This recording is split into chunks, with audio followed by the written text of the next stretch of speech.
Hi, everyone on the line. I just want to let you know we'll be starting in just another minute or two.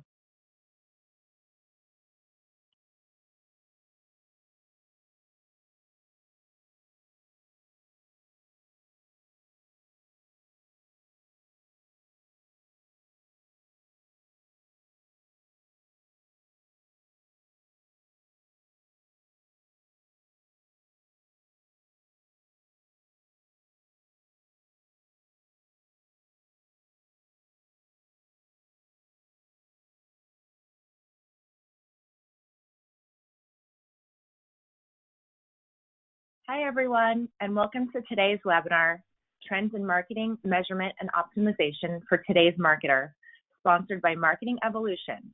My name is Karen Sung, and I'll be your moderator today. I run the Events and Webinars program here at Marketing Evolution, and I'm excited to be hosting today's session. Just a few housekeeping items to cover about this presentation and the Marketing Evolution platform before we begin. First, today's webinar and presentation will be available on demand after the live session, and it will also be emailed to you in a follow-up email with some links to other relevant content. I'd also like to encourage you to share the recording with your coworkers and social network. Second, we'd love to hear from you during today's presentation. If you have a question for our speaker, please feel free to send it through our chat section in the upper left side of your screen. It's the third icon from the top. We'll be answering questions at the end of the session. If we don't get to your question today, I'll be sure to have someone follow up afterwards. Now, last but not least, about the Marketing Evolution platform. For those of you who don't know, Marketing Evolution provides powerful marketing measurement and optimization solutions. This tool increases campaign performance, sales, and engagement. Our person-centric approach provides marketers with actionable insights. It recommends media, message, and budget allocation, which empowers marketers to make accurate decisions that maximize marketing ROI and brand impact. So, without further ado, I'd like to introduce today's presenter, Marketing Evolution's President, John Matthews. A little about John. John knows finance and marketing. He headed up finance for a $2.5 billion region of Comcast and understands the challenges of marketing ROI from a first-hand basis, both as a marketer and as a CFO. His work has appeared in the Wall Street Journal, Sloan Management Review, and Journal of Product Innovation Management. John currently serves as the president of Marketing Evolution. He is deeply involved in marketing, both having served as a professor of marketing and as a practitioner, consulting leading firms on marketing strategy. That being said, I'd like to kick things off by welcoming John. John, over to you. Well, thank you, Karen. Thank you very much, and welcome everybody today to our webinar. It's a pleasure to be doing this, talking about my favorite subject, which is marketing, measurement, attribution, and optimization. I start here with this. The future is already here. It's just not very evenly distributed. I think that's the perfect touchstone for this presentation today, because the things that we'll be talking about today, both in the reasons why innovative companies are gravitating towards advanced person level measurement and attribution, how they are doing that, and what you all can expect from solutions, best-in-class solutions in the marketplace. All those things are happening today. Thing is, it's just not very evenly distributed. You have companies in the direct space, for instance, coming from a digital side who are very muscle-bound in digital, but are just beginning to get their heads around, as it were, omni-channel. In other words, moving to TV and other mechanisms. You have more traditional brands who have always been in omni-channel and always been in a brand building and mass reach game, having to go much more targeted and personal level to understand how to maximize their opportunity in the marketplace. Those companies will take different journeys, but at the same goal. And the goal is what I want to leave you with today at the end of the presentation. So does that look like you sometimes, any of the CMOs out there, or vice presidents of marketing, or insights, or marketing analytics? Today, especially in the C-suite, the C-suite members around marketing are expecting that marketing will deliver return on investment, just like every other investment that the company is putting money towards. And if there's no ROI, then, unfortunately, sometimes there's no job. The rotation of CMOs in the marketplace now, the turnover, as it were, according to the Wall Street Journal anyway, last year, is now 42 months. And so some of the CMOs out there listening and watching look like this sometimes. And by the way, we do work with CMOs every day, Marketing Evolution does.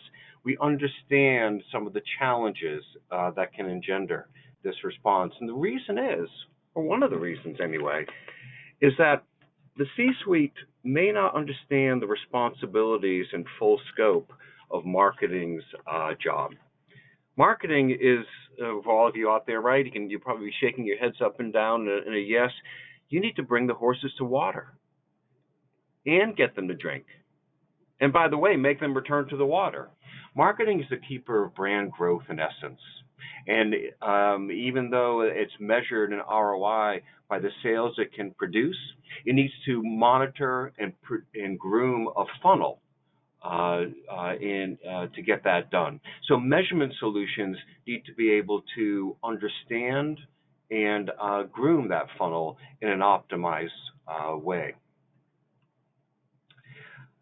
This is traditional. I still think this works. A lot of people want to do off-ramps, on-ramps. There's been a number of views of what the traditional marketing progressive funnel looks like. For us, awareness and relevance, perception, leading to consideration, leading to lead generation, and finally acquisition is still a good way of thinking about it.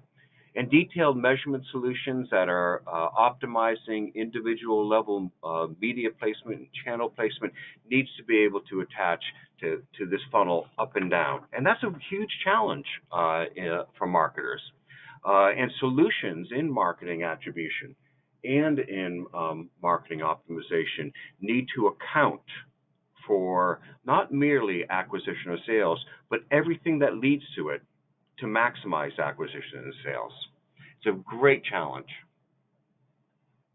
Another challenge, especially if you're a traditional brand trying to get shelf space, is getting through the noise and the clutter and breaking through it. Imagine this, right? Trying to get noticed here. Or if you're a direct brand, for instance, imagine this.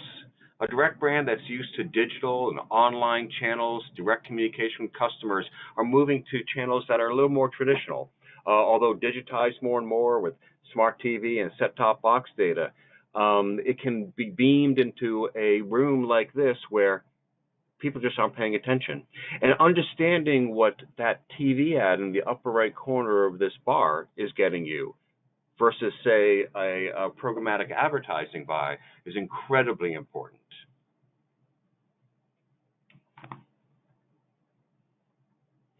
The last thing here around the marketer's world and having to explain it to the C-suite is that in the old days, it really was a lot easier. Now, I don't know how many of you who are watching today know who this fellow is. My 16-year-old daughter, when she was walking by, when I was practicing this presentation, said, "That guy needs some shorts." But hey, that's Arthur Fonzarelli, right? And before he infamously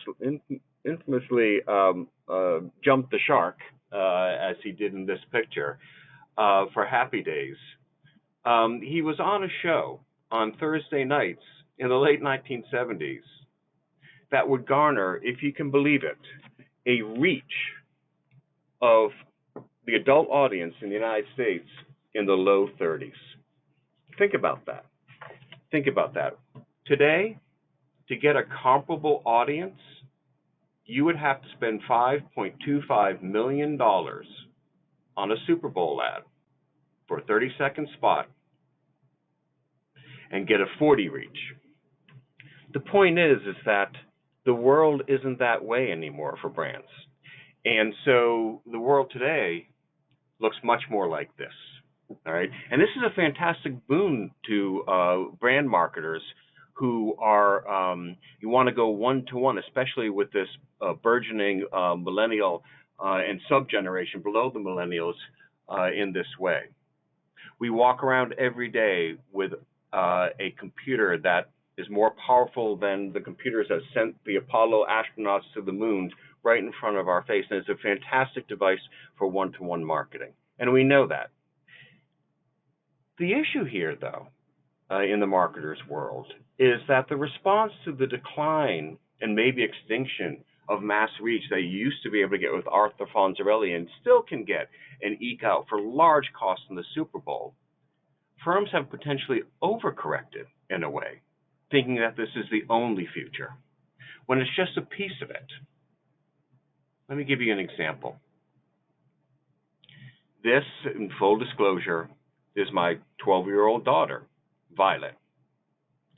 Violet owns a personal device, a Kindle in this sense, in this case, where she's open to the internet and occasionally gets advertised to.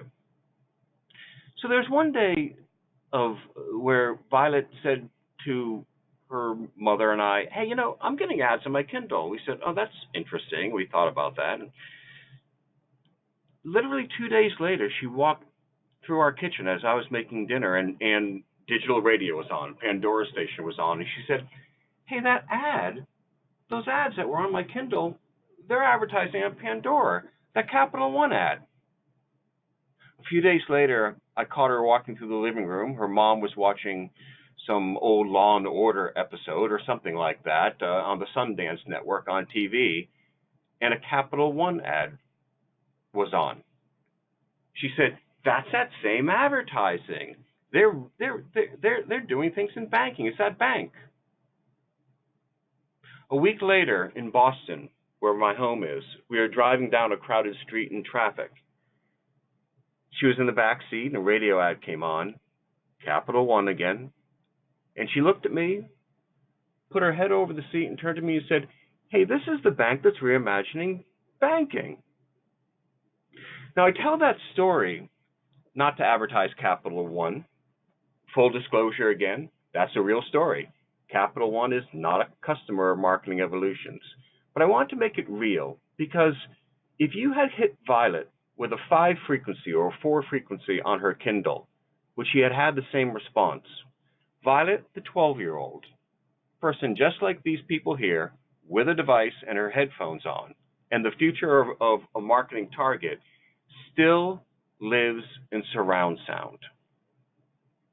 Media is merely a mechanism, a context for different types of breakthrough in different situations to reinforce messages. Successful companies are still living in omnichannel and will expand it, especially as big data takes over and digitizes many of these channels. Display advertising in a video she received, digital radio, set-top box data back from the TV, etc., and even traces in traditional radio. So I'm here to declare that if your marketing attribution and optimization engine isn't attending to full surround sound, you're not getting all you can get.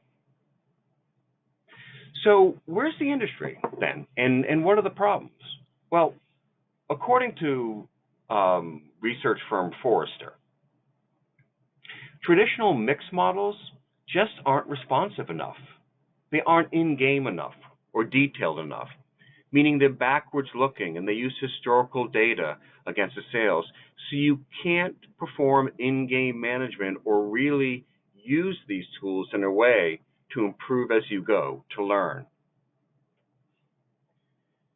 The type of tools that you can use today to adjust as you go and learn from in digital channels have a very large problem in that they don't take a holistic view.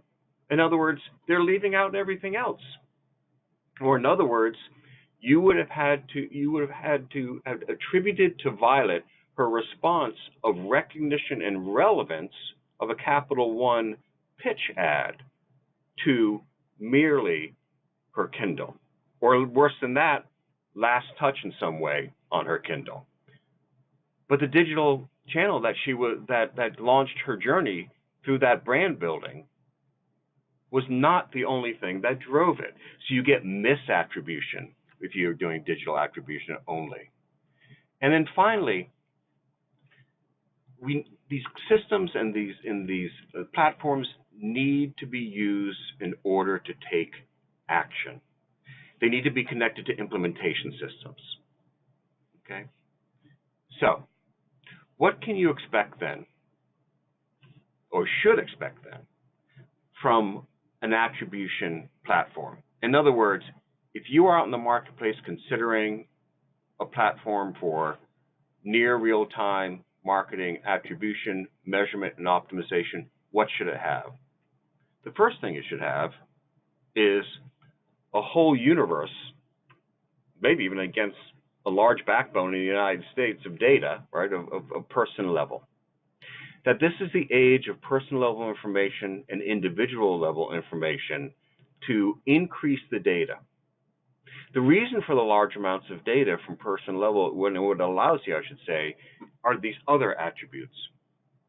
One of which is not merely, as old-fashioned mix model used to do, the medium or the media mix, but also message optimization. Person level, it's big data nature, and the fact that in a timestamp way, you should expect every ad to be recorded against an anonymized person in your large data set. It should also have the message they received. And the reason is so you can do message optimization as well as media mix optimization. It also should be unified, omni-channel, across all target audiences. In other words, collectively exhaustive.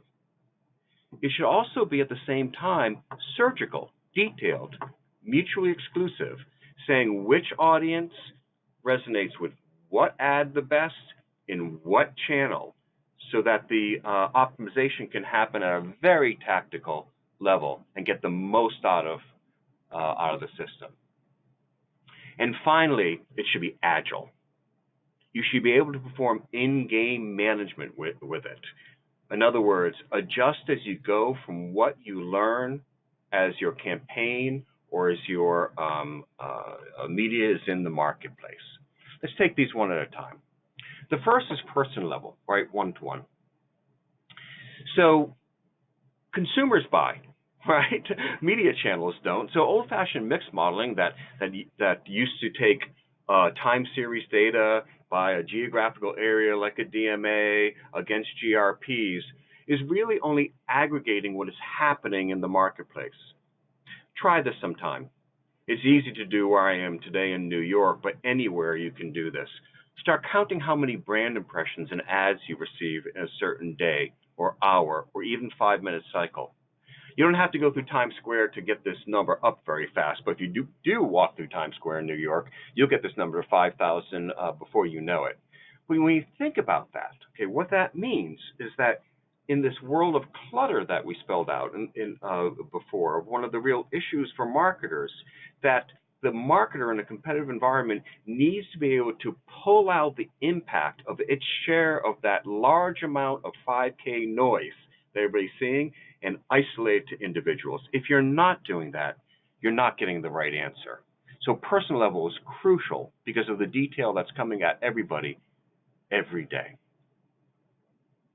Now, the second thing is that, you know, this industry that we've been in and that I've been in for most of my professional life now has really talked in shorthand about the real issue. I'll get to the real issue in a minute, but we talk about media mix as if TV or radio or digital radio, by virtue of its context or its medium, actually has a difference.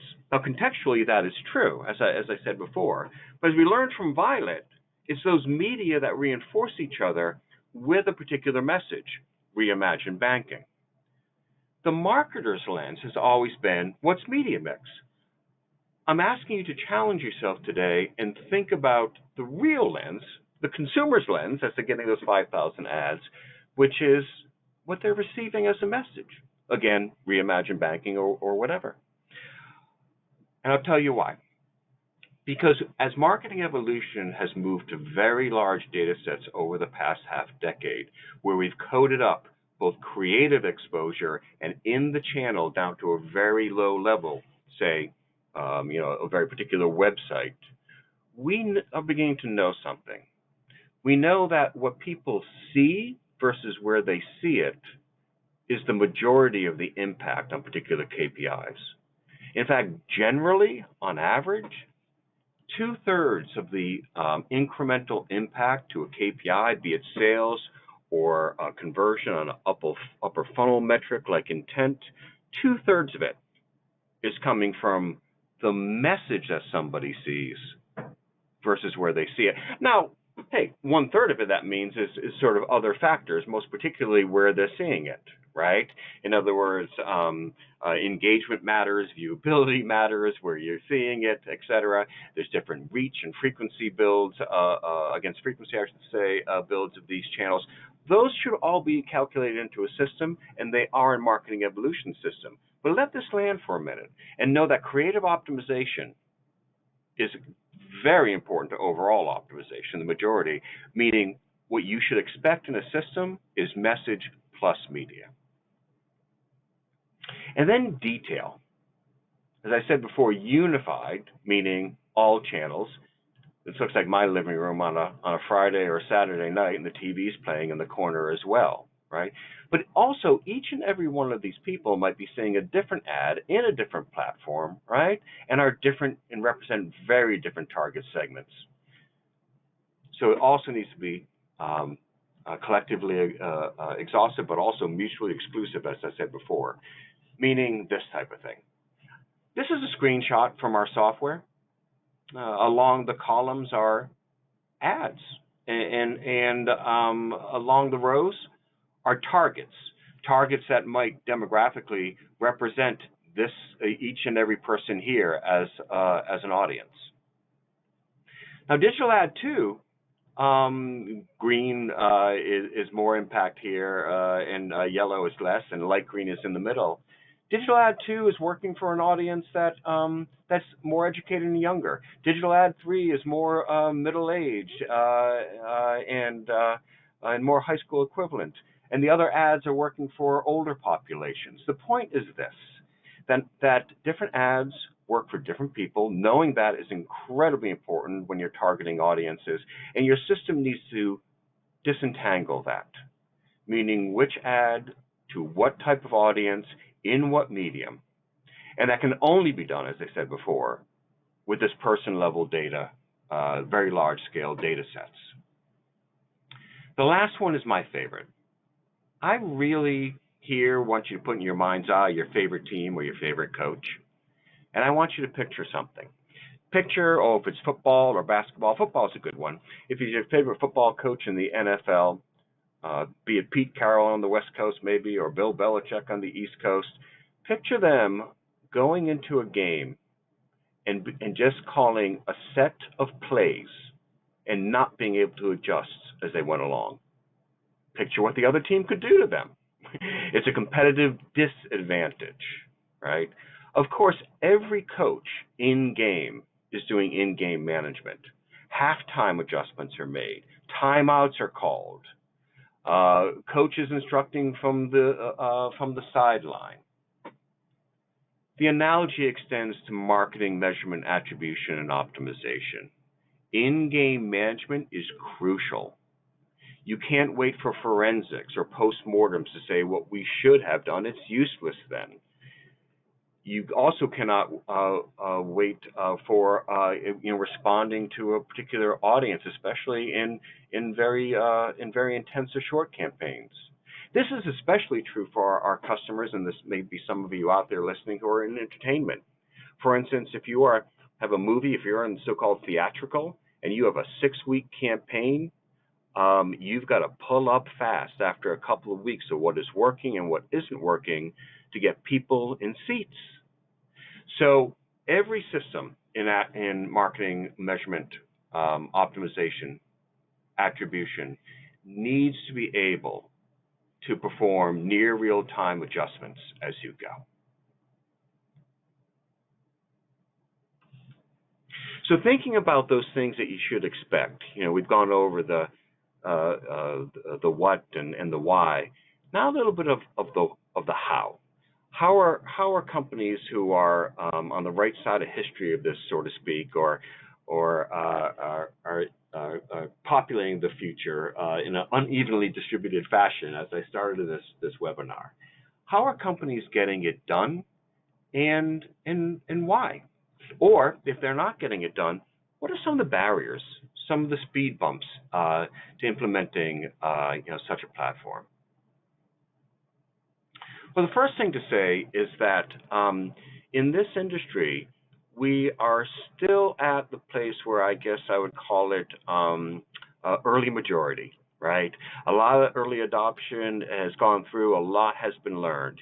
You all out there, if you are customers or others, are much more savvy about what these solutions should be delivering than, say, even a few years ago. But a majority of companies that were polled by Forrester here are not yet using a person level approach. 42% are. But in this Forrester study that Marketing Evolution sponsored, that I'm going to be reading out some information on now, a full 99% of the rest say they want to. And I have to say, I don't know what the other 1% was doing out of the sample, but virtually everybody wants to move to a person level future. So why that gap? What's going on, and what does that gap mean for us? Well, the first thing is why does everybody say they want to get it done? Why is there 99% of the people saying we're going to get there? And most of you are probably represented out there are thinking this way. Well, when we did a very sponsored study by Marketing Evolution with Forrester, we found that marketers like yourselves were directly associating person-level data sets and the use of them in measurement, attribution, and optimization as a direct line to both business objectives and marketing objectives. Things like a direct line to improving marketing efficiency and ROI, so they stay in their jobs more than 42 months, and moving upper funnel, increasing the brand influence, personalized, contextual, the detailed and unified I was talking about before, in an omni-channel world, 360 degree, and also understanding attitudes and then linkage to behavior. And then on the left side, that leads to making money. In fact, it is money. Marketing Evolution knows this. Our platforms, as we've gone through the years and even in the last year, have been monitored for the return on our own SaaS software fees. That number 22 to 1 on the left is that return on margin produced by person-level measurement, optimization, attribution engines, and the fees or the costs of running those solutions. So it is money. The promise of detailed optimization at the placement level, at the creative level, and squeezing that lemon for all it's worth on marketing budget is real money, we have found. For instance, here's a company that works with us. They're a global consumer packaged goods company, a division, U.S. division of a very large multinational. Their model economically is it's really not literally but figuratively selling the initial razors and then continuing to sell blades on top of that. They were using mixed model tools before and finding that they just couldn't action those, and they really want to move to a person level future.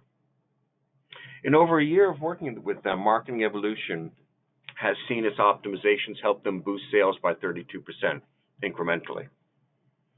And in their the selling of the razors, so to speak, in new member acquisition, a full 62% increase, and in upper funnel, a 61% increase in for the same dollar spent in from a marketing budget perspective.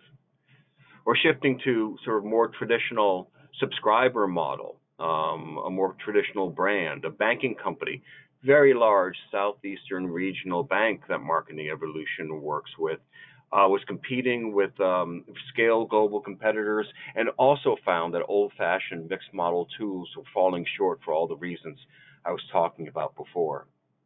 They too went on a journey with us. And the arc of that journey, which has been 5 years now in the making, they have found that trust in centralized marketing from the CEO and the CFO has increased enormously because marketing has shown that their contribution to sales has gone up 2x and a doubling of marketing ROI by moving to person-level solutions. Well, the Forrester study shows this in a bigger data way. In 200 professionals, split sample. Forrester had a set of criteria in the study that we did with them that said, hey, who's a measurement mature firm versus one who's less mature? Okay, and they split that and they said, well, mature firms have a direct line of sight to more revenue growth. In fact, the mature firms experience 15% more revenue growth in the last prior fiscal year than less mature firms for measurement mature firms. And in fact, on the right side too, the more mature measurement firms reported out on achieving the business objectives at a higher rate than less mature firms. All right. So again, it is money. Marketing Evolution has found its money at a 22-to-1 payback ratio. Companies we've worked with has found that it's money. In this Forrester study, nearly everybody wants to go to a personal-level future because it's attached to business goals. And when you look at the companies that are more mature in the measurement space, again, more in the right area of that uneven distribution that exists today, you see these companies doing better financially. So what does it mean to be a marketing measurement mature company? Well, we believe it's 6 things. On the left side, they're what I would call the sort of harder, not harder as in more difficult, but the things that people think of when implementing a system in measurement, in technology and data, in optimization and activation. In fact, many companies are moving to a dedicated marketing effectiveness staff within the marketing departments to get this done with external vendors and standing up the integration of these systems. These are very real things. They are understanding system selection. They are getting the data in a normalized and uniform way. They are understanding how to use and message optimization and activation type of platforms such as Marketing Evolutions and others. But I'm also bringing you this right side, because what we've seen in the marketplace is those 3 softer things on the right. Again, not easier, just sort of behind the scenes a bit more, of culture, of governance of both data and the platforms themselves. And then the organization to break down barriers and the resourcing to get it done are crucially important to the implementation of these systems and to getting companies on their way to being measurement mature. For instance, ask yourself a question. I mean, do you have a culture in your company that will allow for media to be looked across media, across the entire marketing budget versus merely in budgetary silos, right? Or the governance around being able to actually action on a system that delivers near real-time findings. Does a company have in place the responsibility and accountability and authority for making a move when money is on the table? And finally, I mentioned dedicated marketing effectiveness groups reporting into CMOs now. Are you at that? Ask yourself that organizational construct where you can bring those, bring that organization to bear.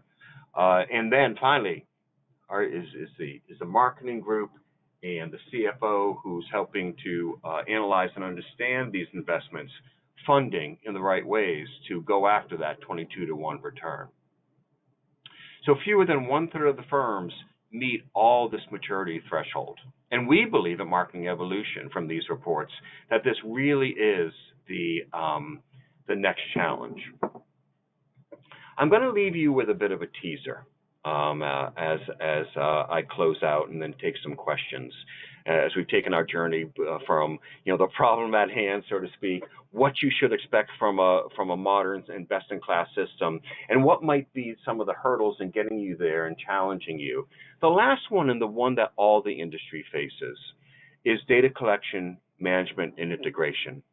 When you're pulling together a normalized data set that is representative of your business rules and goals and against your target customers across data sources such as first, sometimes second, and almost always now third-party data in an anonymized way, in a way that a company or that Marketing Evolution can work for you, that validation process is a challenge.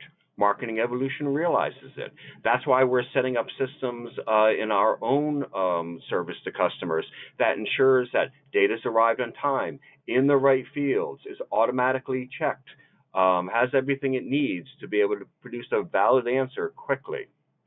But customers have said, hey, in the 20s here, that these are challenging things. So I'm going to ask you now, and hopefully it'll be a webinar number 2 in the near distant or in the near future, excuse me, of another Forrester study that we are sponsoring on knocking over these data collection, management, and integration barriers, because we see that as the next horizon in this area of speed, accuracy, detail in marketing measurement and optimization. Okay, well, so thank you very, very much. I'll take questions now. All right. Thanks, John, for sharing your insights and recommendations today. Now I'd like to open this up to the Q&A portion, and we'll field some questions. So let's see. How do you connect changes in upper funnel metrics to associated changes and behavior downstream? Oh, wow. Oh, wow. Yeah. Okay. Great. Thank you for the question. I glossed over it. Crucially important. When the presentation was showing the traditional funnel, the reason, especially for highly considered goods that have a purchase cycle, and many industries and so-called verticals do, it's very important to get a leading indicator, right, that you can optimize in while the sort of campaign is moving. We use often attitudinal indicators, Marketing Evolution that is, to optimize, and then the correlates of that indicator to downstream sales. So when we work with customers, and part of our implementation process as we start is to make sure that we're connecting that panel information of asking customers their attitudes and conversion there to the predicted correlation downstream to an actual sale. That way, if you're optimizing upper funnel, you know in a predictive way that you will get ROI and will ultimately optimize lower funnel as well, if that makes sense. Thanks. Anything else? All right. Yeah, we do. We have another good question here. How can companies best set up for a more agile decision-making system with such a system? Yeah, it was one of those what I called sort of soft side, but extremely important issues in governance. Yeah, it's RACI charts, if anybody's familiar with that acronym. And in other words, people who are responsible, people who have the authority to make a change, et cetera. And those need to be mapped out. And in fact, again, as we're setting up with customers in the implementation process, we get that very, very clear. It helps for some of those cultural issues, the central decisioning points to be in place, that there's an environment across the different spending areas that are not siloed, that people can come together in a multi-agency forum or multi-department forum to make those decisions quickly. I mean, let's say your platform is saying, move away as quickly as possible from 30-second spots to 15 to this amount in TV, and move from just banner ads to digital video with this creative. Those things need to be enacted, and it's really having a playbook of who's responsible and who has the authority for that up front versus letting those opportunities slide away. That's what I meant by governance when companies look at themselves as being measurement mature. It's one of the key areas. Yeah. Okay, great. So it looks like we have time for one more question, and I found Hmm. another good one. What Okay. best practices have you seen in companies getting organizing differently to get the most out of these types of new capabilities? Yeah. Yeah. Okay. So, the industry went through a couple kind of a cycle. The first it was mixed modeling, and then it was external, very specialized companies who have invested a large amount of money into building platforms, and companies working with them and sort of handing over the authority for an answer there. Now, best-in-class companies are really standing up their own analytics specialists and marketing effectiveness groups that work with a set of companies like a Marketing Evolution externally to be able to ensure that all those 6 areas of being measurement mature happen.